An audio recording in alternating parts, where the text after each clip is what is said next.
Hey guys, welcome back to my channel. This is going to be the long-awaited beginning of my diet series. So this is going to be geared mainly toward recreational bodybuilders, people who are not actively looking to step on a stage, and then also for strength athletes. So that means powerlifters, Olympic weightlifters, strongmen, Highland Games athletes, anything that involves moving a barbell, a lot of muscle hypertrophy being a big part of that, then this is going to be for you. So here's my important notice.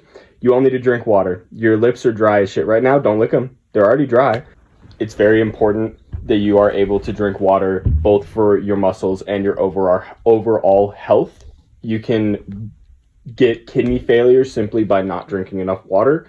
There are people who I have encountered who have sadly already gone into early stage kidney failure in their 20s from simply drinking too much alcohol combined with not drinking enough water, causing them to become severely dehydrated for long periods of time. For those of you that have never dealt with that, I would say that you should still probably be drinking more water than you think. If you're not drinking over a gallon of water or about 4 liters of water every day, you are probably not drinking enough water to support both your body's function and having proper hydration for exercise.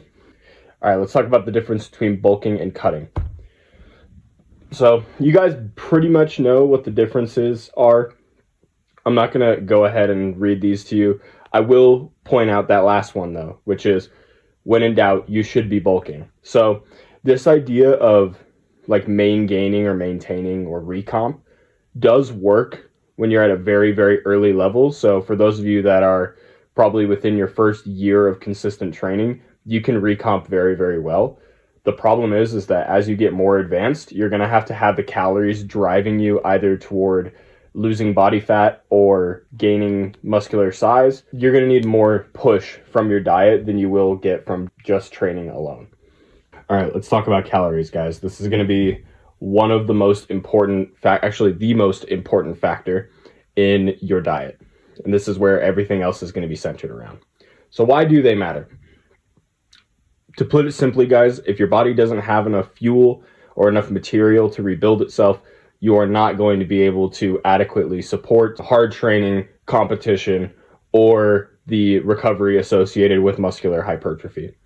So if you're one of these guys that's like, oh, but my metabolism, I eat so much already. You know, I eat 3,000 calories a day and I'm still not gaining weight. Eat more. It's that simple.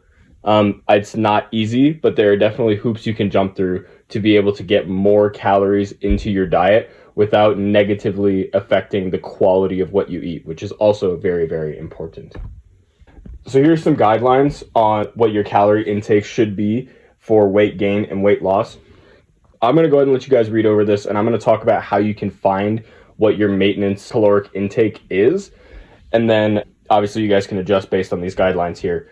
So if you just go on the internet and look up BMR calculator, that's your basal metabolic rate. So you can take that number based on your age, height, and weight and gender, and you'll find roughly what your maintenance calories are going to be after you multiply that first number with the activity level that is associated, your daily lifestyle.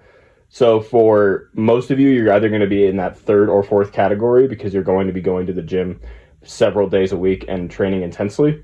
I will say it's not a perfect system. You're going to have to track your diet a little bit after finding this maintenance calorie number so that you can make these adjustments and have them be a little more accurate to you. The other thing I wanted to talk about is that when you're bulking, it's very normal to have very, very strong weight fluctuations from week to week. That's normal. Don't panic. The only thing I would be really concerned about is if your body weight goes backward for 2 weeks in a row, or, even 3 weeks in a row, it keeps going backward, then you probably are not eating enough for your training load and whatever's going on in your day-to-day life.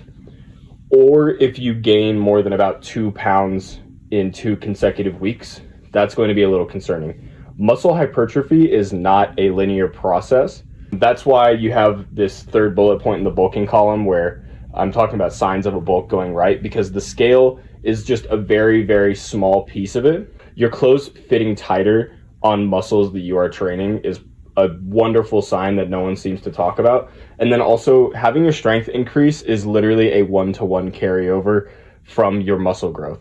It's very, very unlikely that you get stronger without at least some level of muscle hypertrophy. On the last note on bulking, it is normal for your waist circumference to get bigger. Chances are, as long as you're not over 500 calories above maintenance in a week, your chest circumference growth is going to rapidly outgrow your waist circumference growth. So the actual difference in your V-taper will not be that severe. Now let's talk about the most important macronutrient to be able to sustain your progress: protein.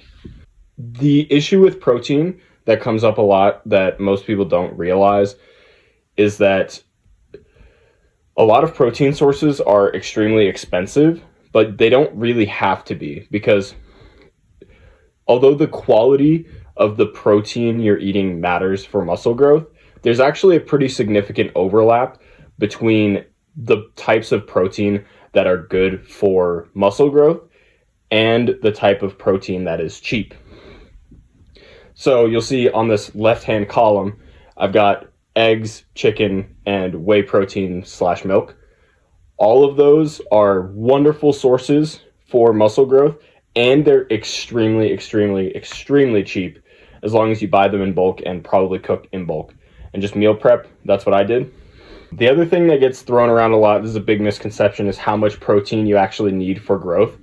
So I will tell you this, when I was on this last huge hurrah of a lot of strength and muscle increase in a short period of time, I was probably eating about 0.9 grams per pound of body weight. So I was eating on the order of about 220 grams of protein throughout the entire experience, even though I weighed as much as 248 pounds in the morning. And it started, the gain started to taper off a little bit toward the end, but that probably wasn't only because of a lack of protein.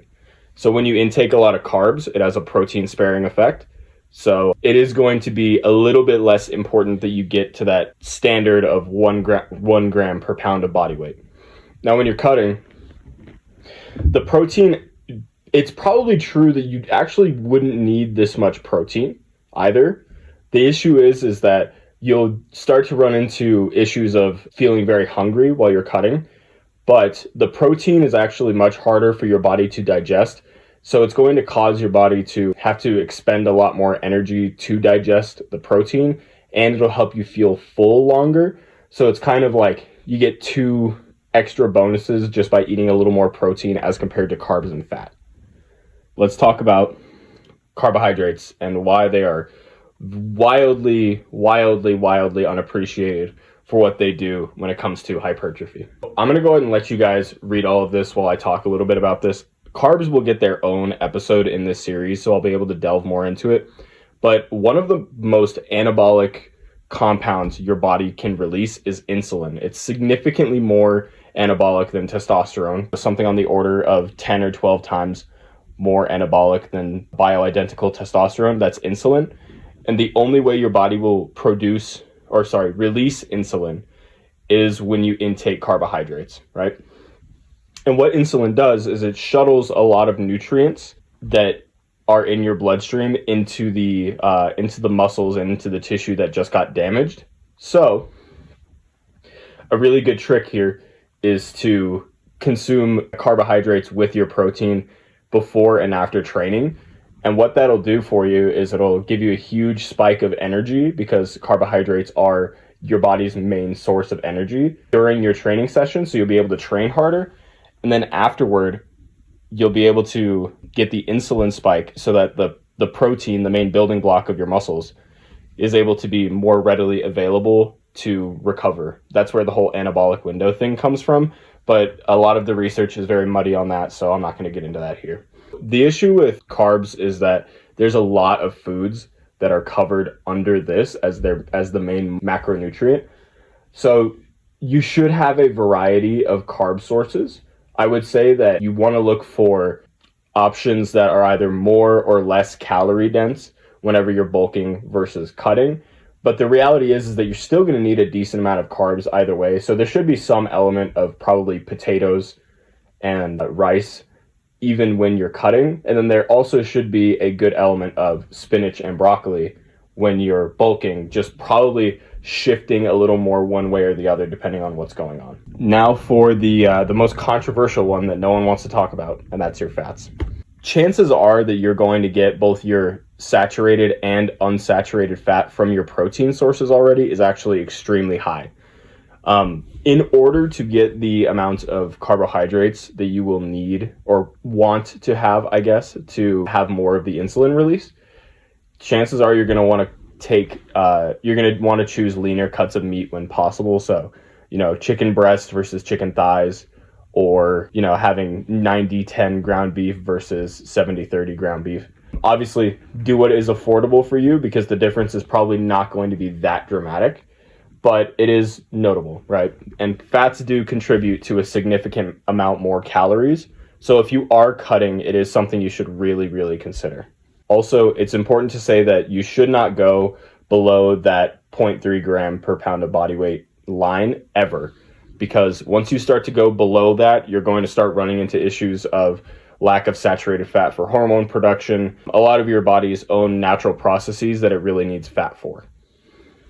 Just to briefly touch on micronutrients, there's something like on the order of about 50,000 different micronutrients just in beef.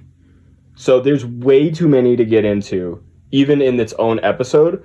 And also, science doesn't really understand the processes of all of the micronutrients in the human body. We probably have less than 100 really well understood, because we're talking about different phytochemicals. We're talking nerd chemistry and biology stuff that is over my head and frankly over the head of most dietitians anyway.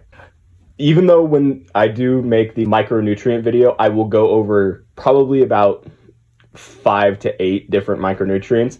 These 3 are things that you are going to want to intake, and that's zinc, vitamin D, and magnesium. You can take all 3 of these as a supplement, but vitamin D I think is the most interesting one, because all you need to do in order to get vitamin D is to go outside and go for a walk, a couple times a day. And as long as it's during midday when the sun is out, you don't even have to be out that long to get your daily intake of vitamin D. Now, all 3 of these will have very, very helpful implications on your recovery, right? Like within about a week of taking them, as long as you continue to take them consistently.